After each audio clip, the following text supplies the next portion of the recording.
Welcome, everybody, to the return to work episode of Crossing the Line with Greg Heym. We didn't have a show last week because I was busy, tripping the live fantastic, as they used to say, shuffling off to Buffalo, where it was incredibly hot and humid, and then flying to Florida, where it's incredibly hot and humid, to come back to New York. You have that Buffalo tan right now. I got my Buffalo tan. Looks great. The Florida tan's going to wait till the Buffalo tan goes away. Mm-hmm. It was a lot of fun. I felt bad for my son. They do orientation. They have to sleep in the dorm, and there's no air conditioning in the dorms at SUNY Buffalo. Not yet. So they got no sleep at all. Oh my God. But he made a lot of friends, and he's looking forward to it. I got the bill this week for the college. I got to talk to those people. It's real. It is happening. Well, the money's there. We were. You got that bill, and there's no air conditioning? Yeah, I know, but they figure, well, trust me, in a month you're not going to need it. So. Right. That's. Yeah, he's young. True. He can take extreme heat.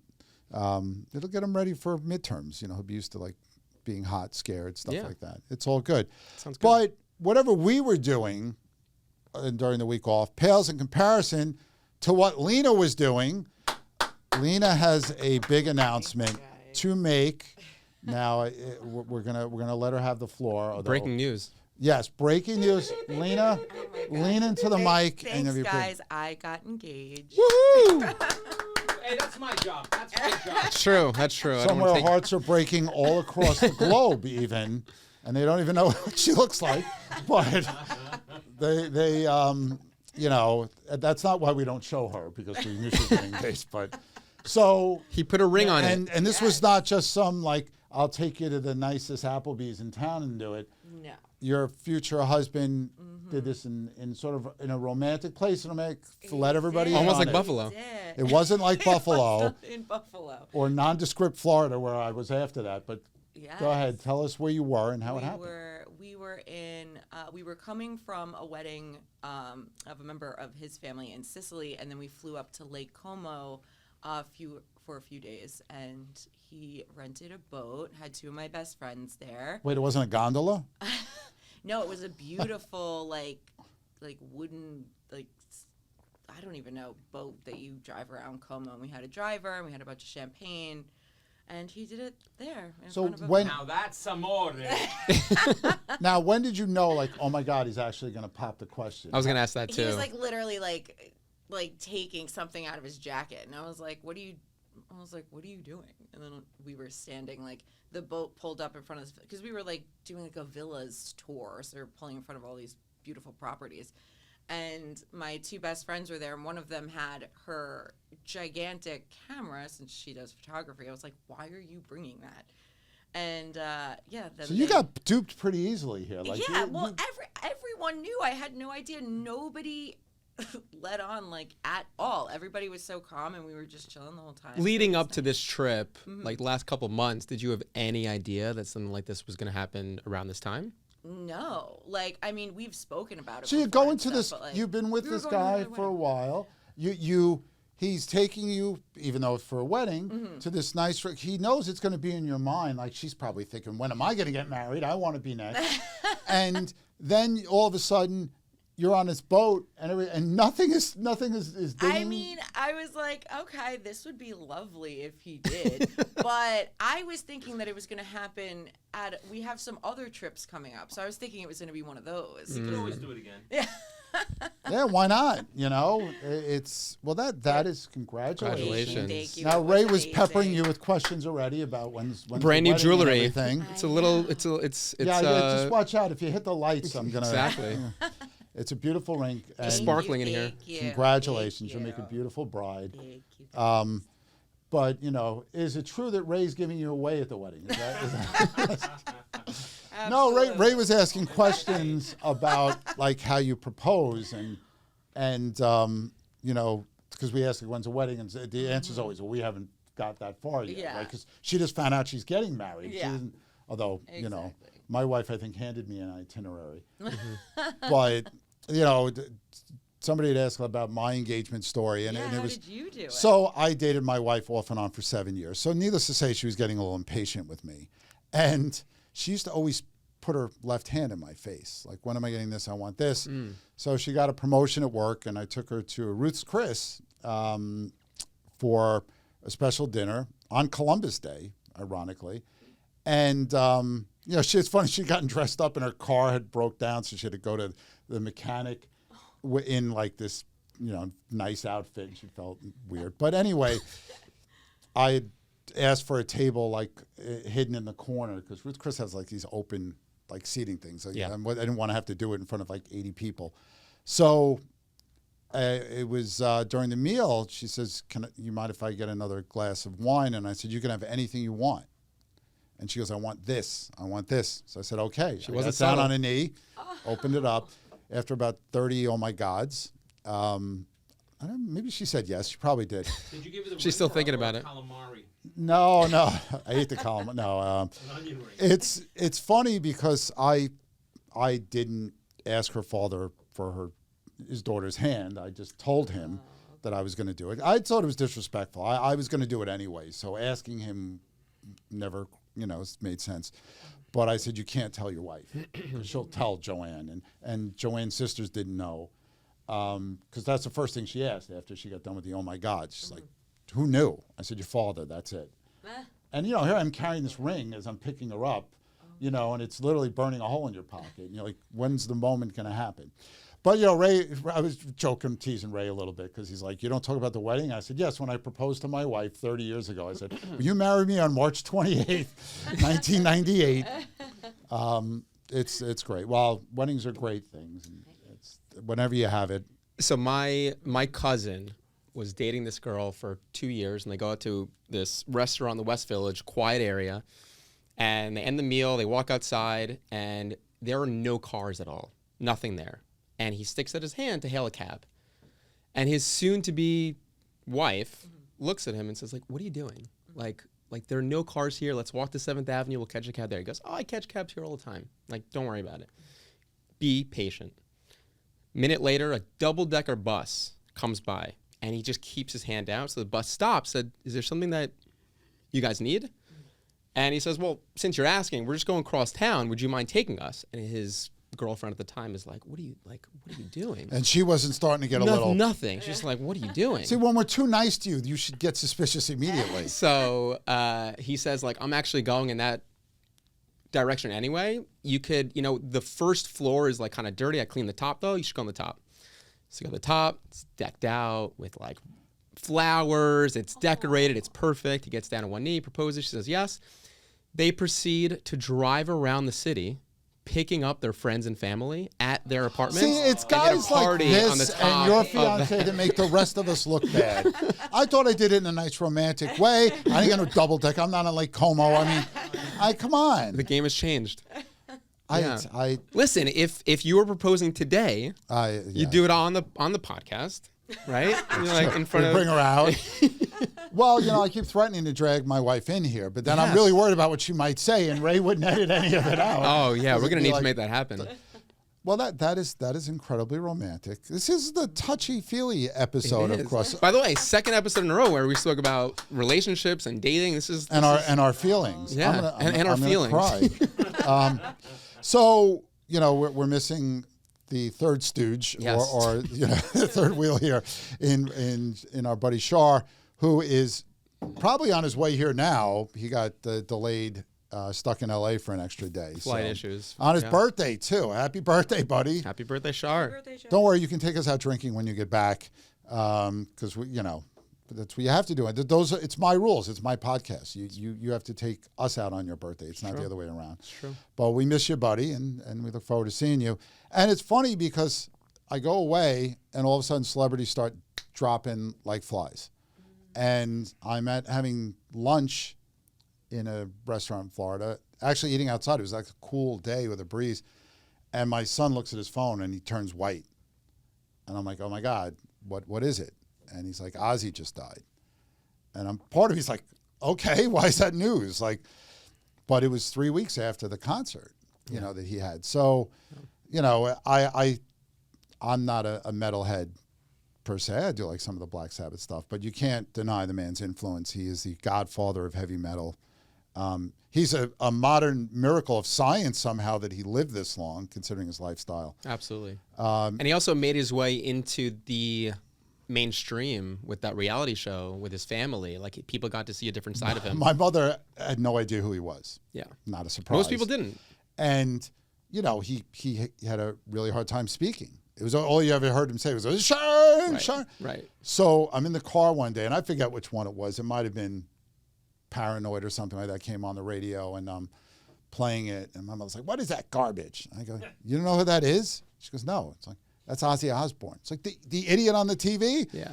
I'm like, yeah, that's, you know, it's not uncommon. Mel Tillis, Ray might get this reference, was a country western superstar singer. He stuttered. Yeah. And, you know, people can sing, and he could still do it. And he became he went from the guy that, you know, did something terrible at the Alamo and may have killed a few birds, to this guy that all of a sudden we embrace as like almost like a lovable dad, a drunk uncle Yep. type, even though he wasn't drunk. And, you know, it was interesting. And he had a recent show with his son where they would go places and do stuff. But the kids' fame also yeah, and you took look, off you look after at, that. It was Jack and who's the daughter? What's the daughter's name? She married somebody in some band. See, I need my son here for this stuff because Yeah. I forget who she married. Kelly. Kelly Kelly. Osbourne. She married somebody in a band. But Yeah. when you look at who was at that show, which raised a ton of money for charity, you know, you have bands like Metallica showing up and all these peers that really respected him and credit him for their careers. That says it all. Yeah. So that was sad enough. And then right after that, the Hulkster dies. Now that hit me a little harder because I remember as a kid watching wrestling. Me too. The first WrestleMania. You weren't even born yet. Shut up. No, but I watched. I was a big WCW, WWF Right. fan. I mean, I liked, you know, the Ultimate Warrior and When he- Roddy Piper. when he body slammed Andre the Giant at WrestleMania, that was major like that. moment. And the tag team with Mr. T was another classic. But you know, with the energy he brought, he's like, "You're gonna help me, brother. Yeah. Eat your vitamins." You know, he's always like encourage kids. And then, you know, he goes to WCW, and they make him what they call in wrestling a heel. Yep. They make him a bad guy, Yep. and he sells it phenomenally. But he also paved the way for so many people where he crossed over from wrestling to entertainment to movies where there's no John Cena or The Rock without Right. Hulk. It's true. He really started that. Well, and he started it with the cameo basically in Rocky. in Rocky 3 and as Thunderlips. Did you know that was his name, his character's name? Yeah. The Ultimate Male. And he does a charity thing against Rocky. Yeah. And you know, Mr. Nanny was a fantastic movie. I didn't see that one. You're really missing out. I feel like I remember that. Yeah. No, That was with the I Hulk. have to admit I'm a little light on that. He was on the also Hulk involved in one of the most public lawsuits. He put Gawker Gawker out of it, yeah. out of business. Yeah, Um, it's Gawker was this media company that released a sex tape of Hulk without his consent, without his knowledge about it, and he said it was false, and he sued them with the backing of Peter Thiel, because Peter Thiel was outed by Gawker. So he had a personal vendetta against them, so he supported Hulk, and after that lawsuit, Gawker went out of business. Yeah. And he's also well known for the steroid, you know, investigations and lawsuits that involved at the time the WWF. Right. But they seem to have patched things up with Vince. Yeah. But nobody had a bigger influence on the sport than Hulk. I mean, he An say what you icon, want for about his sure. wrestling, but he invented what we see as promos nowadays. Because half the time these guys were not very very good at cutting promos, but he just got all pumped up, brother, and then he'd rip the shirt off. Although he seemed to take, I think he milked it because it's like, you're a big guy, you could rip that shirt off much quicker. Right.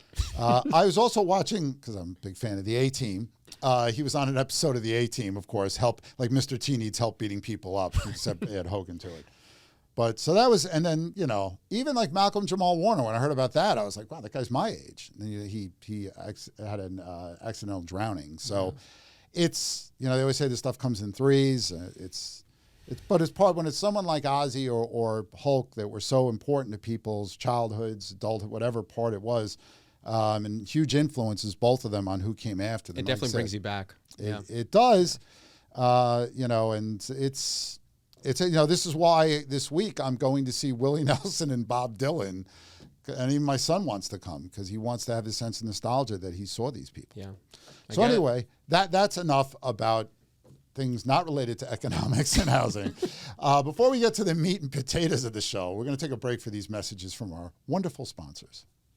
Your dream home is closer than you think. I'm Scott Nadler, VP of Mortgage Lending at CrossCountry Mortgage, and I'm here to get you the perfect loan to match your perfect home. From first-time home buyers to seasoned homeowners, I've helped clients make their moves with confidence. Ready for a smooth, stress-free home buying experience? Let's get you moving today. Call me and let's turn those dreams into keys.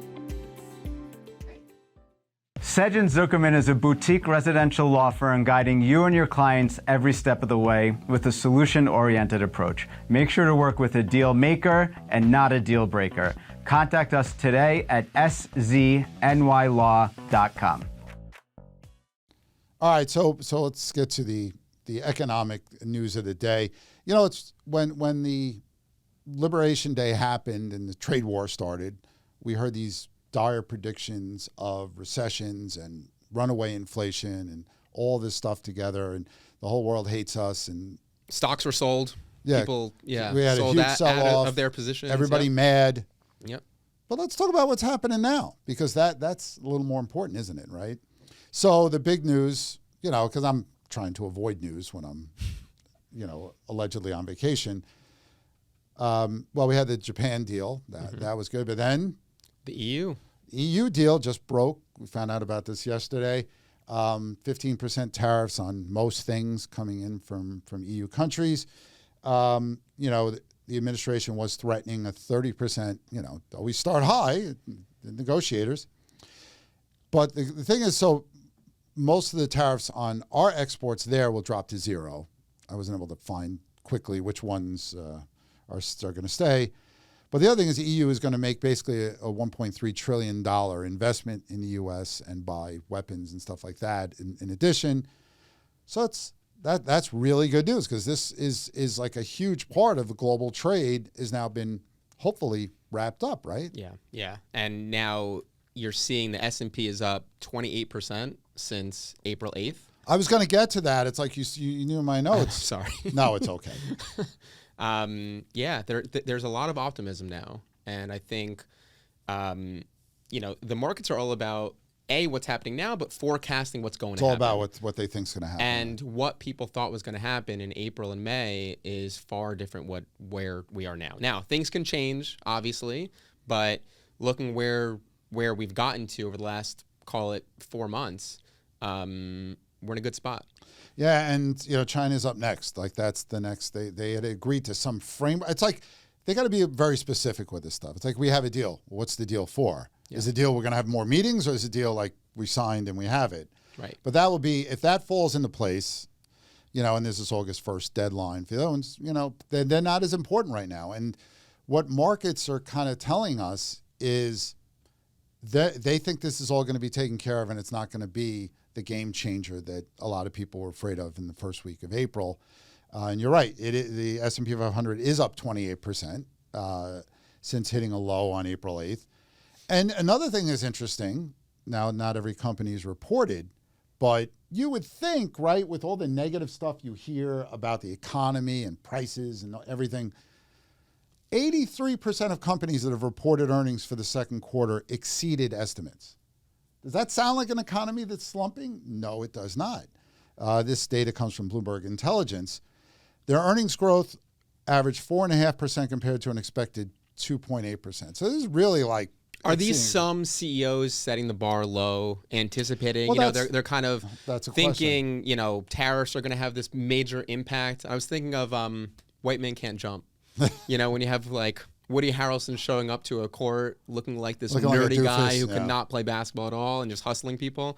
Like, is that what some of these CEOs are it could be. And like doing? I say all the time, like Wall Street is either way too upset or way too happy. Right.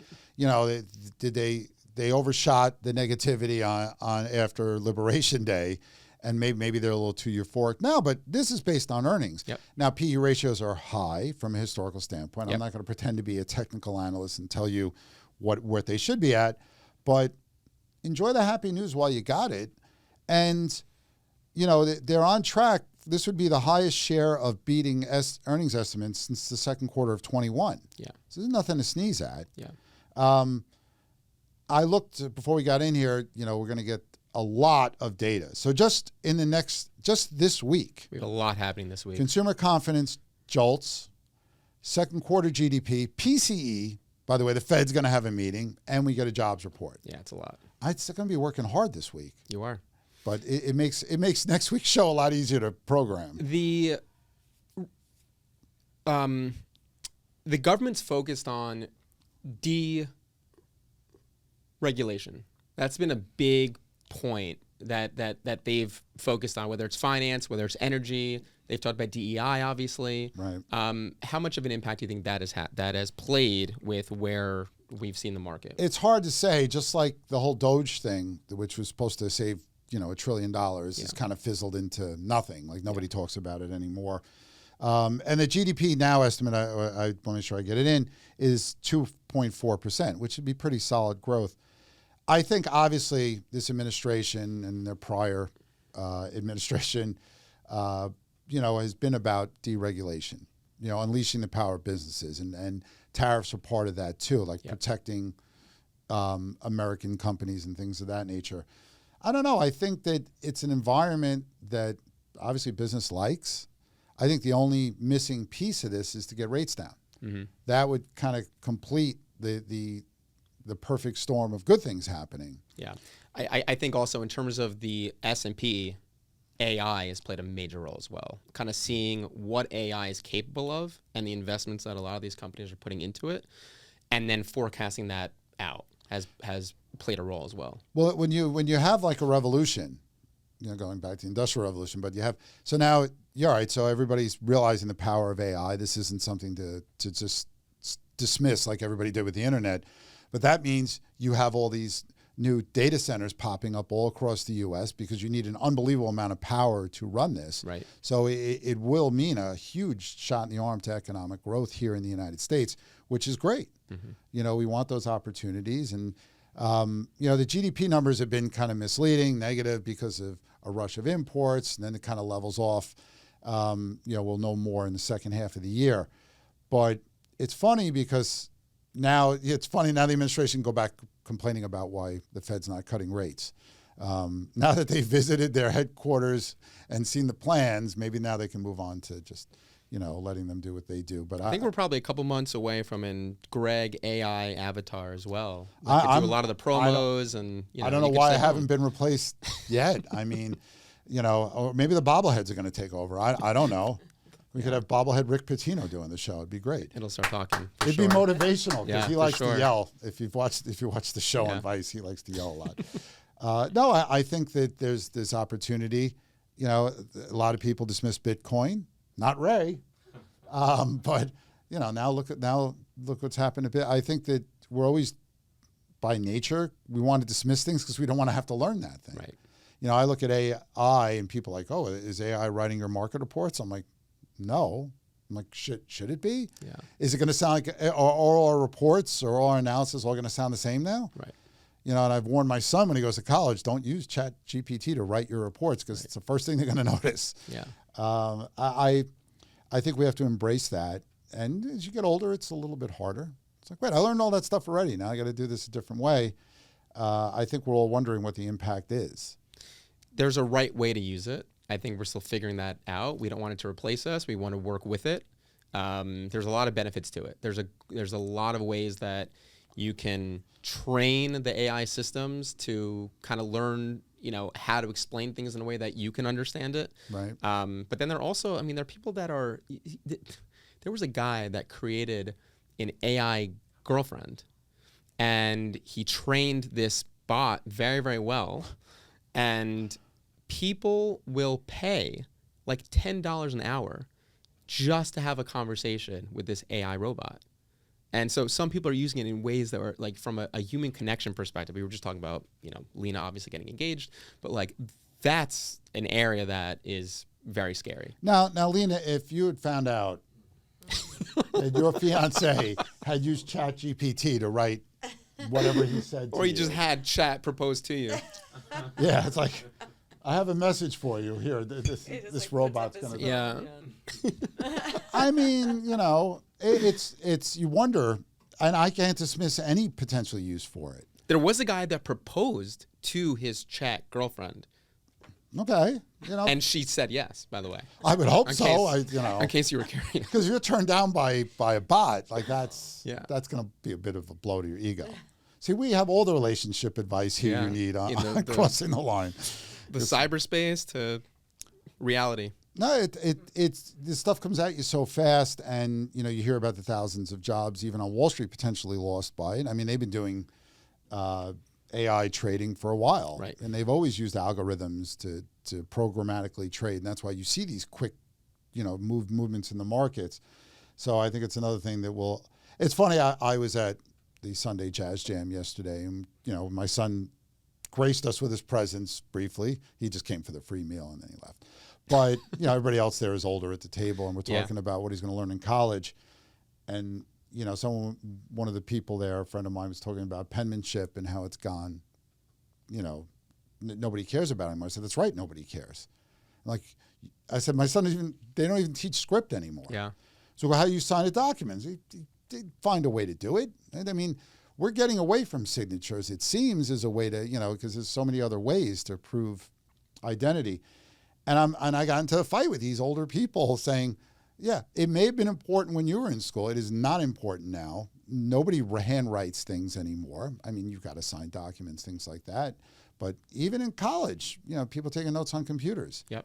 And we can't live like it's the 1950s, Yeah. Because it's not. Yep. I tell my mother that all the time. It's not the 1950s anymore. I was at my friend is a high school basketball coach, and I went to one of their practices like a year ago, and he looks at one of his players, and there's a clock on the wall, with the 10 and 2 with like the actual And he didn't know. hands. He goes, "Can you tell me what time it is?" And these are high school kids. No one knew. No one can tell the time. The scariest word he was to a Gen Zer why- is analog. Like, why do we need? Like, why would we ever have to know that? Like, we have our phones. So I just realized this, because you played basketball. Yeah. And then I'm looking at you, I said, he kind of looks like Brent Barry. Has anybody ever told you you look like Brent Barry? I've not. Rick's kid? He was good. Yeah, he's not as Take good it. as dad, but Not as good as his dad. But no, it's- Brent was the dunk champion. yeah. That used to be a lot more fun. I mean, it's still cool. Like I think the coolest thing was it's Nate not- Robinson it's not what it jumping once over was. Dwight Howard. I think it was like that was cool. 'cause But how many Nate Robinsons? He's 5'3". Yeah, I don't have those ups. No. Not anymore. No, I never had them before. All right. Well, so that's sort of our feeling about the economy. A lot it could change. That jobs report is going to be looked at very closely. The inflation data that came out, that CPI was a little hotter than expected. PCE, again, is the final word on that. And consumer CPI was spending. expected to be higher. Also, at the same time, It was a weak number. replacing- It was a weak number the year so before. PC is going to be important. Yeah, this is a very important week.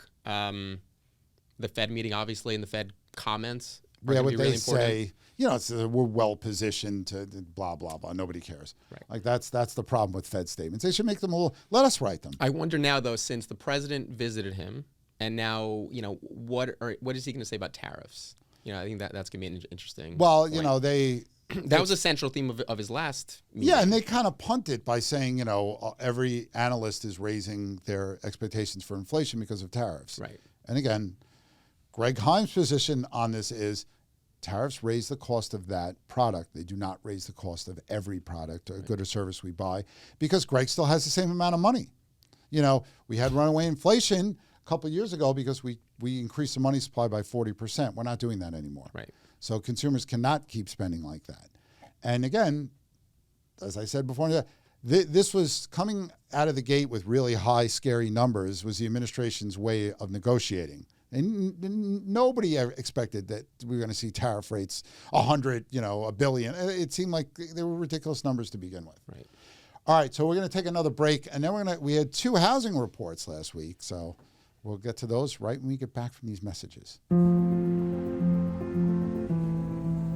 What do you really need to know about buying or selling a home? First, it's serious business, and it's complicated. There's a lot of money on the table, and emotion too. you need an agent who knows the ropes. So, whether you're buying or selling your home, work with professionals who have a mastery of the craft. Hi, I'm Evan Greenberg with Langdon Title. I specialize in title insurance across New York, helping real estate attorneys, agents, and brokers close with confidence. I solve problems fast and keep your deals moving. Contact me anytime. All right, so we got existing home sales and new home sales data for June. Now, the big difference between the two, outside of one being previously owned and one being new, is existing home sales are counted when it closes. New home sales are counted when a contract is signed. The reason for the difference is new homes could take months, years to be built. Needless to say, both reports were not good. Existing home sales down 2.7% in June to their lowest rate in 9 months. Why, Greg? Well, could have something to do with the price being up 2% from a year ago, or mortgage rates staying elevated. We're going to talk about them a little more in depth, but inventory is still up sharply, 16%, 4.7 month supply. Now, 5% is usually the cutoff for, it will tell you if you're below 5 months. If you're below 5 months, then you're typically in a seller's market. If you get above that number, you're in a buyer's market. But the rise in inventory hasn't done much yet. And this was an interesting quote from NAR's chief economist. The record high median home price highlights how American homeowners' wealth continues to grow. It's kind of like a diversion. Like, let's not focus on the fact that it's hard for people to buy homes. Let's tell about how much money you're making off your home. The average homeowner's wealth has expanded by $140,900 over the past 5 years. Wow. I didn't know I was that wealthy. It's good to own a home. See, Gregory, we can pay your college. You have to mortgage the house, but that's what Nadler's here for. I saw, so active listings are now at 1.08 million, which is 29% higher than where they were at this time last year, but it's 11% lower than where it was pre-pandemic. Yeah. And pre-pandemic versus where we are now, I think population has grown by 12 million. So it's still low. And we've had a lot of job growth during that time, Correct. too. Here's an interesting number that's a little scary, or maybe not so scary. Last month in June, this is according to Redfin, 57,000 deals. I saw this. Which is 15% of all the homes that went under contract fell through. The highest share of canceled deals in June going back to 2017.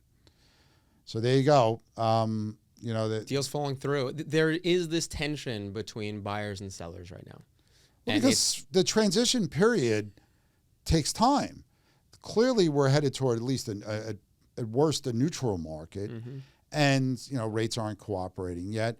But sellers are still saying no. My house is great, right? I mean, that's the problem. Correct. And some of them are still stuck with a 3 or 4% rate, and it's hard to let go of that. So I think in 2020 and 2021, where rates were in the 3s. Selling your home to buy a new home and knowing you're going to have a really low payment, you're really excited about that purchase, going from 3 to 6.5, in some cases 7, you kind of want to hold on to that home a little bit longer unless it's a perfect situation. So there is this disconnect. There's that tension. I mean, we even see it here. It takes time for these contracts to get signed. Sometimes it could take a month. I mean, a lot of that has to do here with co-ops and condos specifically, but putting that aside, it still takes longer for loans to get into contract. We work on files in Florida, in California, in Illinois, and we see these things are taking time. Well, it's funny, our agents will always tell people, look, if you buy and sell in the same market, you don't have to worry about it.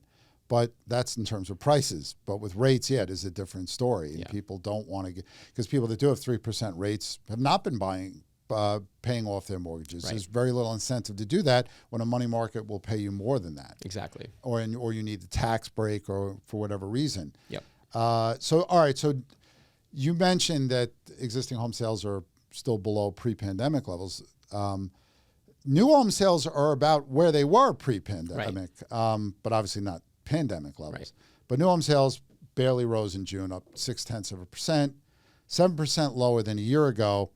Their inventory is a 9.8 month supply. So clearly that's saying that's a good buyer's market. The median price is down year over year, so that's also good. And the National Association of Home Builders had a survey that showed the share of builders cutting prices to attract buyers rose to its highest level since 2022. So they're realizing and facing reality that we've got a really high supply here, and it tends to be more expensive than existing homes on average.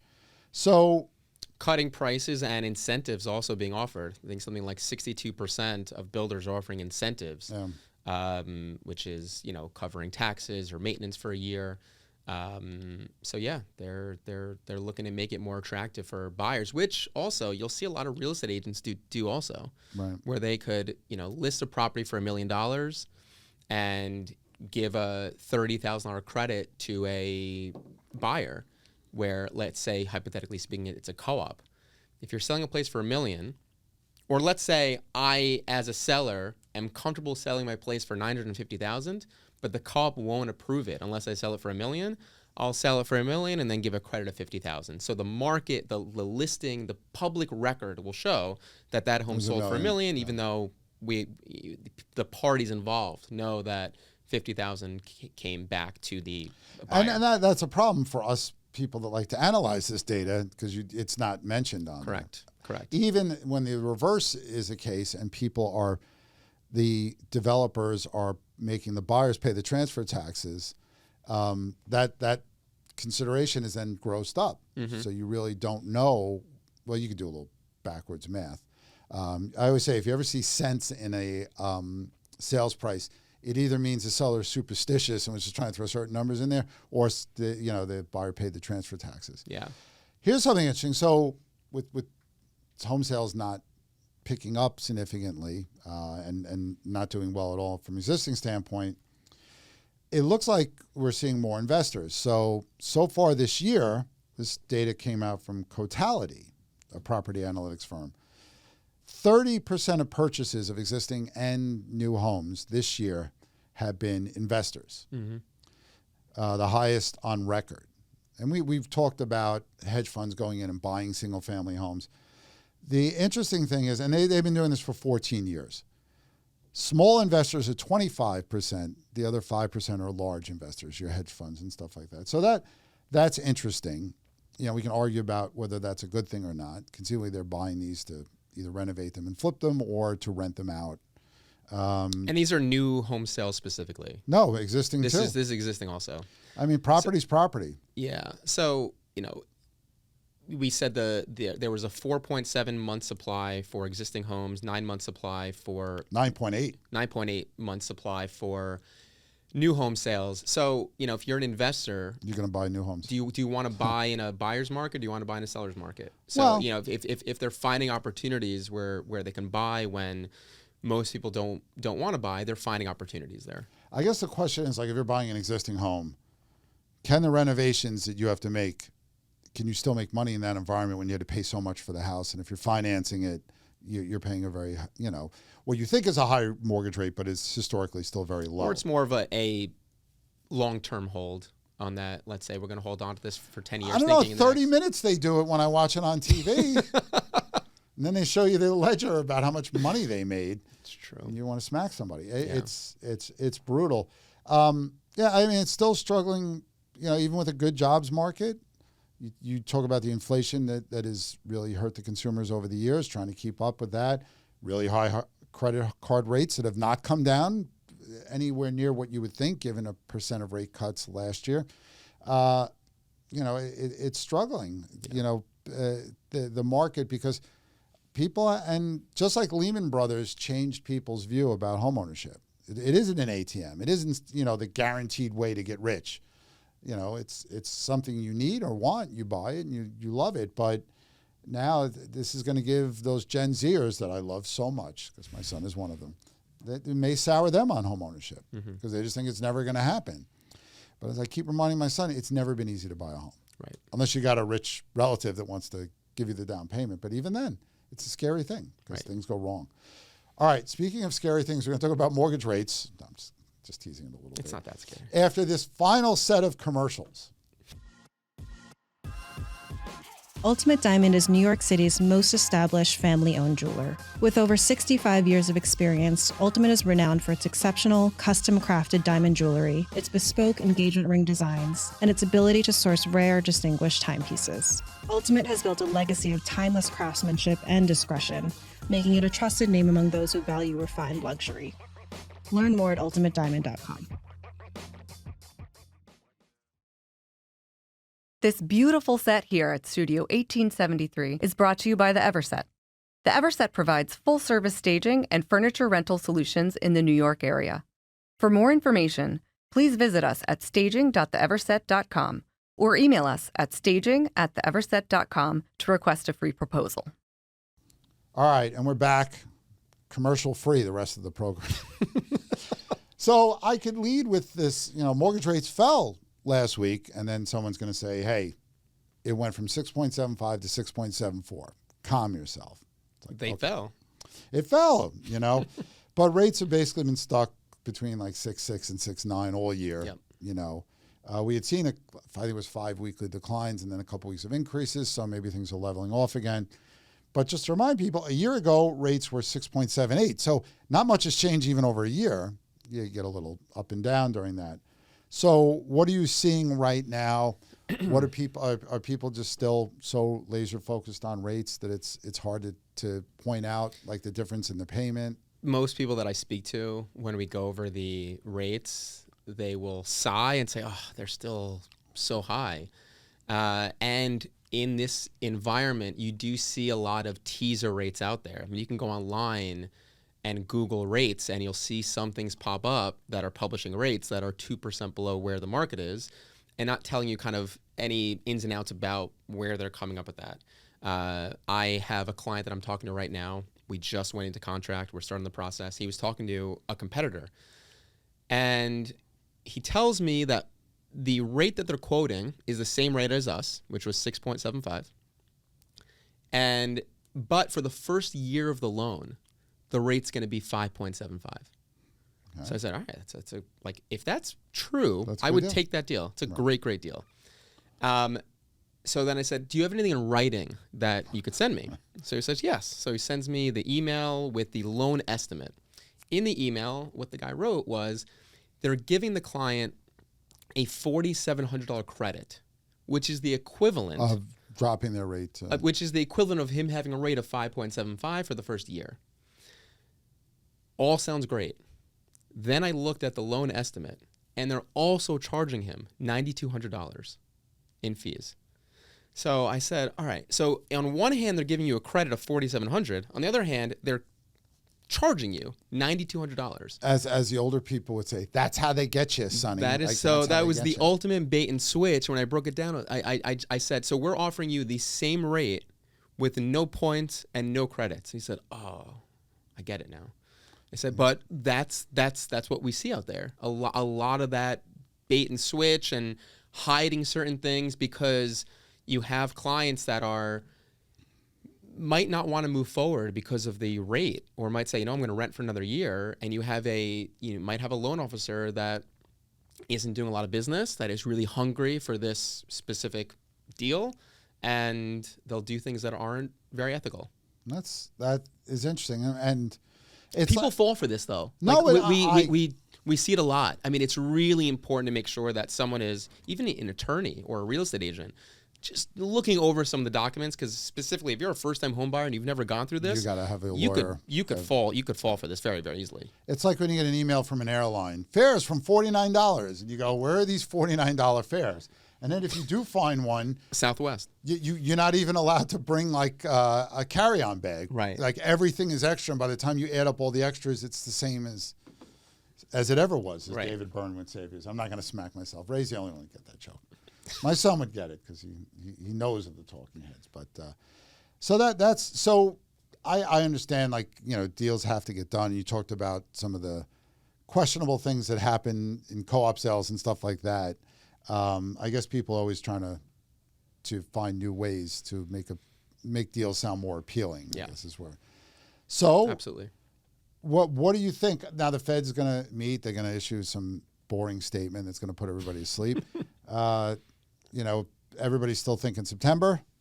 I mean, I think so, obviously, too. it would be shocking if they announce a rate cut this week, the market would take off. Plus, that meeting with the president a couple days ago was very impactful. It's possible, but no, I don't think the market's expecting that. I think September is probably when they would expect the next rate cut.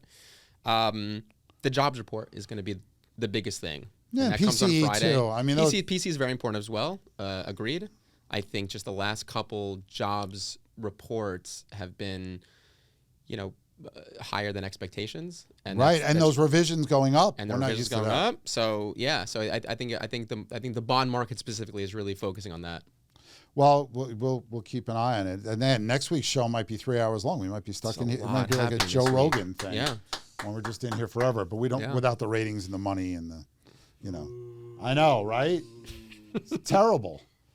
I know, maybe somebody else will get engaged. I don't know, Scott. You got news for Anything us? can happen. No. Yeah.